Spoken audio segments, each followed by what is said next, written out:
అండి. నమస్తే. నేను మీ రాధా ఫుడ్ అండ్ బ్యూటీ. కొత్తగా ఉంది గదా! ఛానల్ కొంచెం అలవాటయ్యేవరకు అలాగే ఉంటుంది. నాది ఫ్రిజ్ హెయిర్ అనమాట. కొంచెం కొంచెమేం కాదు, కర్లీ హెయిర్ కూడా.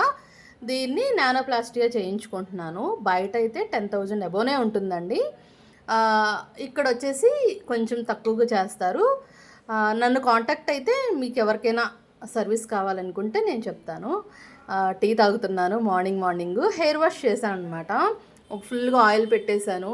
బాగా ఆయిల్ పెట్టేసి హెయిర్ వాష్ చేశాను. తెలిసిందే కదా నా హెయిర్ ఎంత ఫ్రీజీగా ఉంటుందో. ఎప్పుడో చేయించుకున్నాను నేను నానోప్లాస్టియా. తర్వాత ఇదే ఫస్ట్ టైం అనమాట. నా ఛానల్ గనుక ఫస్ట్ టైం చూసినట్టయితే ప్లీజ్ సబ్స్క్రైబ్ చేసి నన్ను సపోర్ట్ చేయండి. రాధా ఫుడ్ అండ్ బ్యూటీ అనమాట. ఓకేనా? ఇంకా నా సర్వీస్ కూడా అయిపోయిన తర్వాత, అంటే నా హెయిర్ కూడా ట్రీట్మెంట్ అయిపోయిన తర్వాత కూడా నేను పెడతాను.